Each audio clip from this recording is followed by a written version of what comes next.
उनकी इतनी हिम्मत हो गई है कि वो समझ रहे कि हम कुछ भी बोलेंगे और हमारे खिलाफ कुछ नहीं होगा। लेकिन अब ऐसा नहीं होगा। भले ही भारतीय जनता पार्टी ने उस नुपुर नाम की महिला के खिलाफ कार्रवाई की है, लेकिन हम असद साहब से कहना चाहते हैं, ये गुजारिश करना चाहते हैं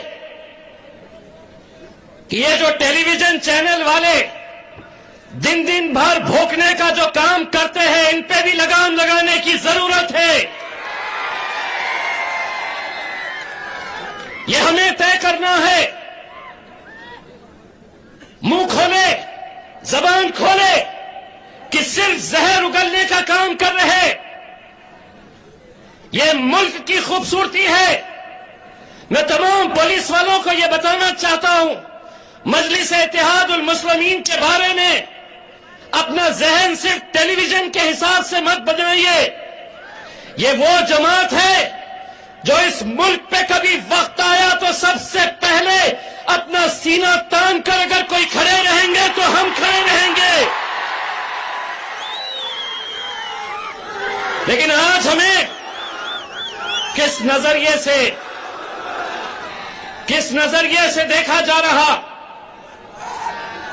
सिर्फ अपने जाती मफाद के लिए, सिर्फ अपनी राजनीतिक रोटियां सेकने के लिए आज मुल्क के वजीर आजम नरेंद्र मोदी साहब इस देश को कमजोर करने का काम कर रहे, जाति जाति धर्म मजहब के अंदर बांटने का काम कर रहे।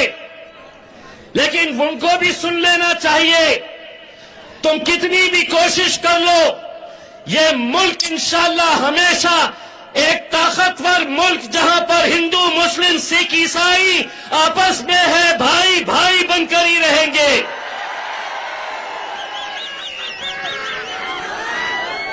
वो पहले का दौर गया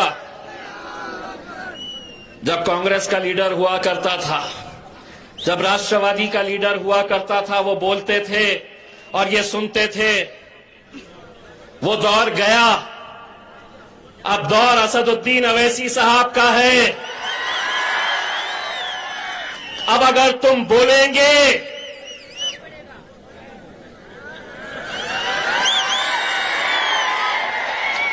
अब अगर तुम बोलेंगे तो तुम्हारे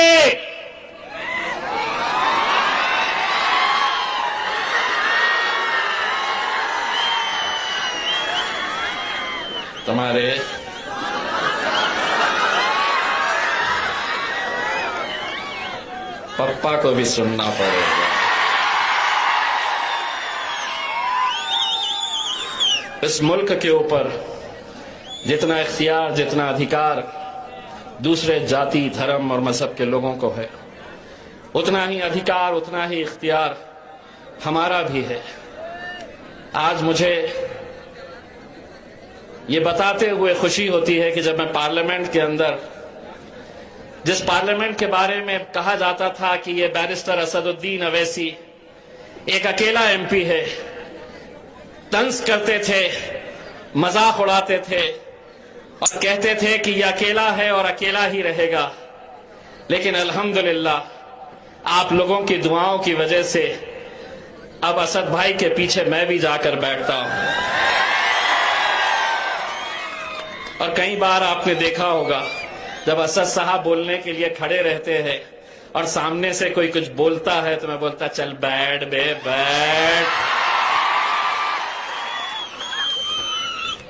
यही तकलीफ सताती है। और मैं उनको ये कहता हूं कि हम तो सिर्फ दो हैं, और उनको याद दिलाता हूं, खास तौर से भारतीय जनता पार्टी को याद दिलाता हूं कि हो सकता है आगे चल के हमारी भी हुकूमत आ जाए इस मुल्क के अंदर। तो मुझसे पूछते हैं कैसे आएगी। मैं उनको बताता हूं, आज से 25 साल पहले भारतीय जनता पार्टी के पूरे मुल्क में पूरे देश में कितने एमपीज थे?